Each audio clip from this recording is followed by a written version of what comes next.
जय हिंद दोस्तों।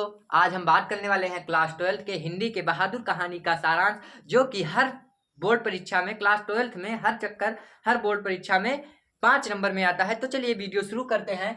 अमरकांत द्वारा लिखित, इस कहानी के जो लेखक हैं उनका नाम है अमरकांत। अमरकांत द्वारा लिखित बहादुर एक नेपाली बच्चे के प्रति परिवारजनों द्वारा किए गए कट व्यवहार की कहानी है। मतलब परिवारजनों के द्वारा बहुत ही बहादुर के प्रति बहुत ही बुरा व्यवहार किया जा रहा था, इसी की कहानी है। लेखक ने स्वयं को कहानी का पात्र बनाते हुए इस कहानी की रचना की है। यानी लेखक ने स्वयं को अब इस कहानी में एक पात्र बनाते हुए इस कहानी की रचना की है। बहादुर एक नेपाली लड़का है जो अपने माँ के कट व्यवहार के कारण घर छोड़कर भाग आया है। जैसे बहुत लोगों को देखते होंगे कि अपने माँ, जैसे उसकी माँ उसके साथ बहुत बुरा व्यवहार करती है, उसके पिता मर जाते हैं, किसी हादसे में मृत्यु हो जाती है उसके पिता की, तो वो अपने माँ के कट व्यवहार के कारण घर छोड़कर भाग आता है। लेखक उसे अपने घर पर नौकर रख लेता है। जो लेखक थे अमरकांत जी, उस कहानी में एक पात्र बनाए हैं, तो लेखक उसे अपने घर पर अपने पत्नी निर्मला के कहने पर उसे अपने घर पर नौकर रख लेते हैं। लेखक की पत्नी का नाम निर्मला और उसका बेटा पहले तो बहादुर के प्रति अच्छा व्यवहार करते हैं, लेकिन धीरे धीरे कठोरता बरतने लगते हैं। लेखक की पत्नी, जो कि जिसका नाम निर्मला था, और उसका बेटा पहले तो बहादुर के प्रति अच्छा व्यवहार करते हैं, लेकिन तो धीरे धीरे जैसे दिन बीतता जाता है, कुछ दिन बहादुर को आए हुए हो गया है, तब उसके प्रति व्यवहार बहुत बुरा सलूट करने लगते हैं बहादुर के साथ। वह घर का सारा काम काज करता, लेकिन फिर भी उसे गाली गलौज सुनने को मिलता।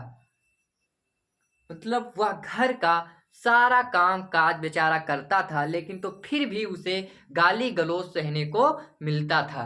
लेखक की पत्नी निर्मला और उसका बेटा किशोर तो मानो बहादुर को पीटने का बस बहाना ही ढूंढते रहते थे।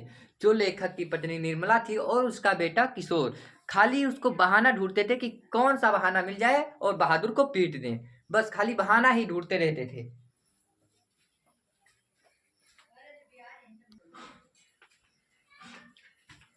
एक बार लेखक के घर पर मेहमान आए हुए थे। तो जब मेहमानों का रुपया खो जाता है तो उसका इल्जाम बहादुर पर लगा दिया जाता है। एक बार मेहमानों के रुपये खो जाने पर जब घर वालों ने बहादुर पर चोरी का आरोप लगाया, वो बेचारा इतना तंग आ गया था, इतना मारते पीटते तब भी वो कुछ नहीं कहता। यहाँ तक कि मेहमानों के रुपये खो जाने पर तुरंत उसका इल्जाम बहादुर पर लगा दिया गया और उसके साथ बुरा व्यवहार किया। तो बहादुर बिना किसी को बताए अचानक घर छोड़कर चला जाता है। जब उसके साथ बहुत ज्यादा व्यवहार, उसके चोरी का इल्जाम लगा देते हैं, तो वह बेचारा घर छोड़कर भाग जाता है, बिना किसी को बताए चला जाता है। बहादुर बिना किसी को बताए अचानक घर छोड़कर चला जाता है। उसके जाने के बाद घर में मातम छा गया क्योंकि सभी को आराम की आदत लग चुकी थी। जैसे किसी के घर पर बहुत सारा काम रहता है और मजूर लगा के सारा काम करवा लेते हो, और कभी उसको मजूर ना मिले तो वो बेचारा अगर वो काम करने जाएगा खेत में, तो उसको आराम की आदत लगी रहेगी, तो वो काम नहीं कर पाएगा। तो उसी तरह बहादुर जब सारा काम कर देता था तो इन सबको आराम की आदत लग चुकी थी। सभी घर वालों को अपनी गलती का एहसास होता है, लेकिन उन्हें माफ करने वाला बहादुर जा चुका था।